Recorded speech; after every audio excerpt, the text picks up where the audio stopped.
We are lucky to have a calm, sunny day on a Sunday when I don't have anything else to do. So I'm going to plant the rest of my tulips in a raised bed right here behind me. And this raised bed has already had multiple crops this season, the last of which was a crop of sunflowers that didn't quite get to bloom, only because the deer ate all of the flower heads off. So I've cleared those and I'm going to plant the rest of my tulips, which I think is about 140, 150 bulbs. I planted well over 2,000 in one big spot in the front where I just dug trenches and dumped them all in.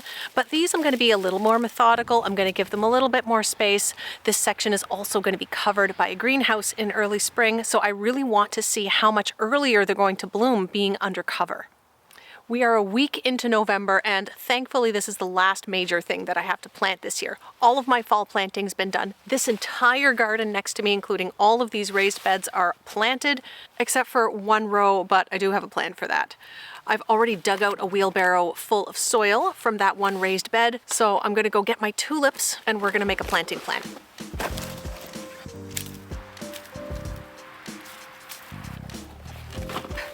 Oh. These raised beds are on their last legs. This side is really loose. It's held on that side, but not really on this side. And that one I busted off while I was shoveling just a minute ago. I just propped it back with this fig that's been in that pot about 2 years too long. That's a weed. But I think they'll get me through the winter. Most of them, there's 8 small raised beds on this side. Most of them are looking pretty rough. And I do have an idea of how I want to redo them. I think I'll still stick to wood. I know metal is trendy, but it's a lot more expensive and it doesn't insulate nearly as well. If we get sun on the side of a raised bed that's made of metal, the soil's going to heat up much faster, and it also cools off much faster in the evening, so the temperature fluctuates a lot more. Wood, you don't get the forever lifespan of the metal, or near forever, but you're not going to get those dramatic temperature fluctuations like you would in metal. So I haven't completely made up my mind of what I want to do yet, but I do have a pretty good idea. So I just did some quick math and I have 180 tulips, 15 varieties of 12 each. So I'm just going to make rows. We're going to do 15 rows of 12 and we're going to see what that looks like. These are not in any kind of order. They're just 12 left over of everything that I planted out in my main section. Usually my tulips start blooming either at the tail end of April or into May, and then all throughout May depending on the variety. So it's really exciting that we might get tulips blooming maybe in mid-April this year. And I also have daffodils in another one of these beds too. First one is Tulip Aveyron. Next we have White Emperor.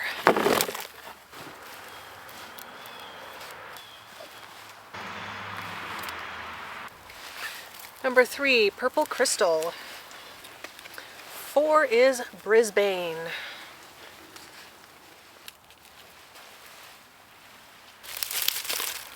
5, Qatar.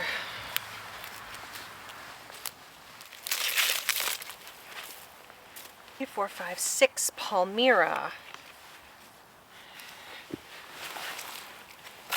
I wish I had thought of making these trenches in my first couple of rows, and I'm actually a little concerned that I spaced my first rows a little bit too far apart.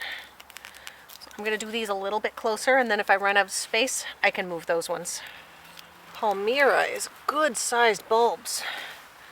And what I've learned by planting tulips for many years now is that the size of the bulb doesn't necessarily mean that the size of the flower is going to match. Sometimes, but not always. We've got Cream Flag next, which I know is one of the earlier blooming ones. These bulbs all look really good and healthy too. I often get a couple varieties that are pretty rough looking, but these all look really good. Ooh, Granny Award. Granny Award were big double yellows. I grew those last year and they were fantastic.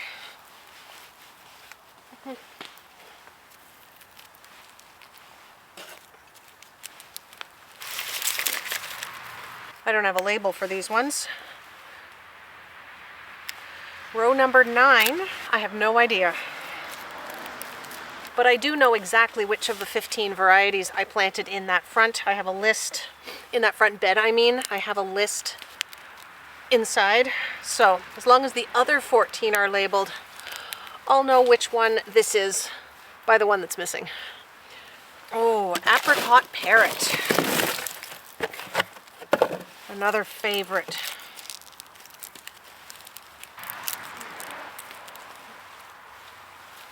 Uh-oh, this one doesn't have a tag either. All right, well, I have the pictures. We'll figure it out in the spring when they bloom, I guess. Let's do exotic emperor next. And it looks like I do have tags in the last 2 bags. So that's good. And the last 3 to go in were Salmon Van Eyck, Password, and Daydream. So satisfying to see them all lined up like this. But I cannot do that with 2,000 of them. Well, I could, and I have, but it takes forever. And let's have a quick peek for those who are new or maybe have not joined us for a while. This is just parsley. That's going to come out before winter, but it's just so gorgeous. Parsley thrives in cool weather.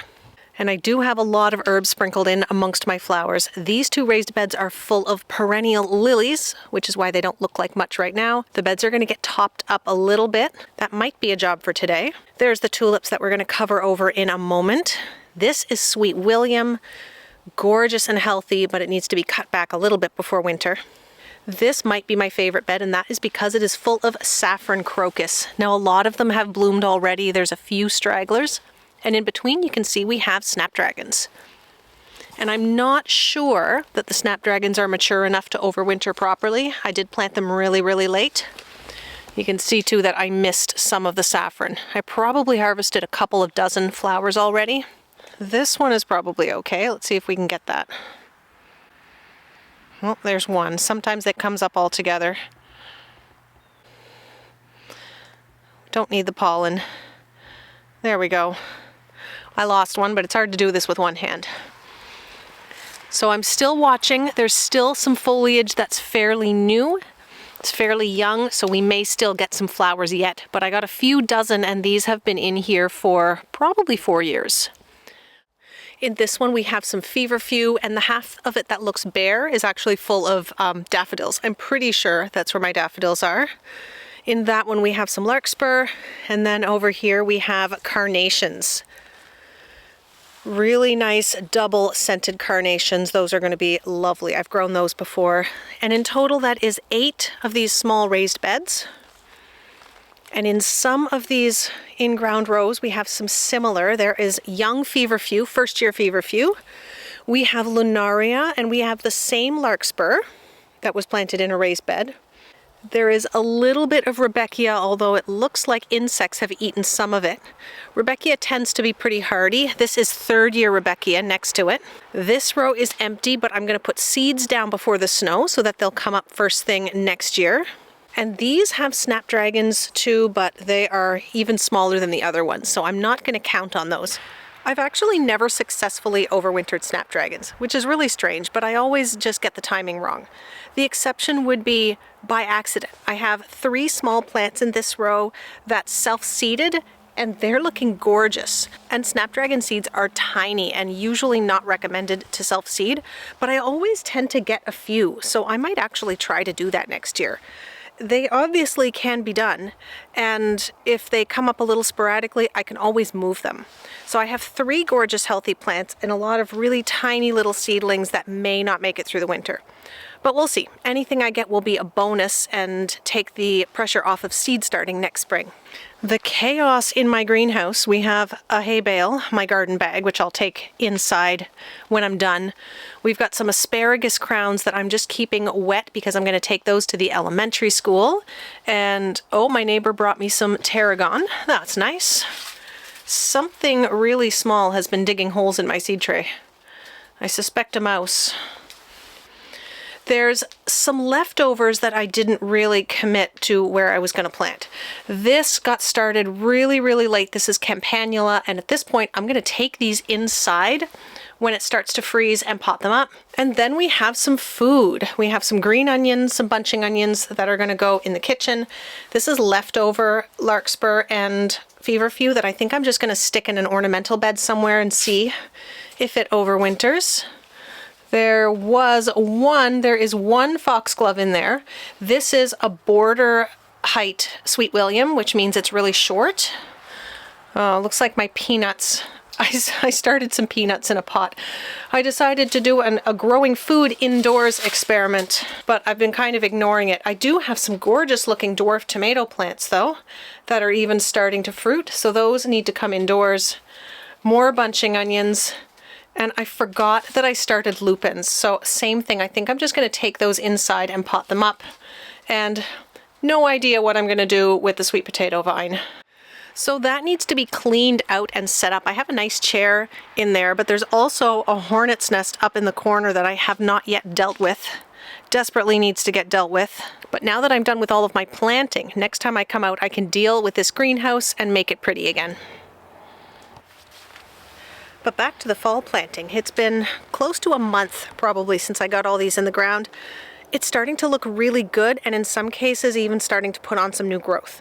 So hopefully most of it will survive, and if there's a chance it's going to do okay, I will always plant it anyway, because anything that comes up, like I said before, just takes a little bit more pressure off of seed starting in the spring.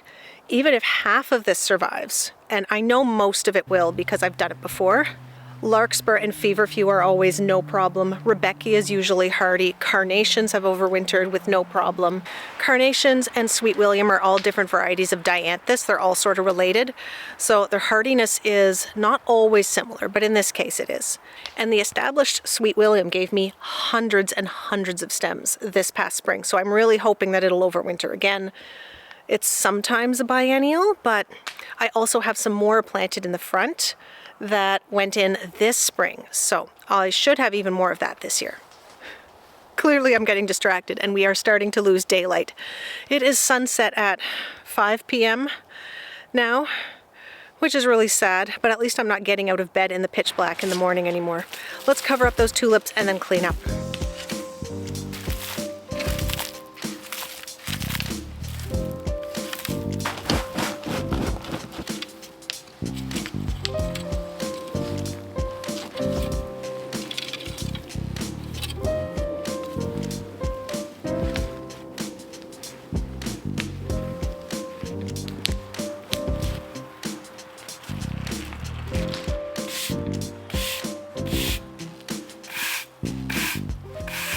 And yes, I sweep off my pathway too. Those who know me won't be surprised at that at all. I always want my garden to be as beautiful as it is productive, which is why I don't use landscape fabric or black plastic, although in some areas I'm really struggling with the weeds, so I might have to rethink that, at least in some spots next year. As for the upper garden, it is still completely bare. I haven't really touched it since I ripped everything out. There's still a little bit of basil and some green onions coming out of that garden.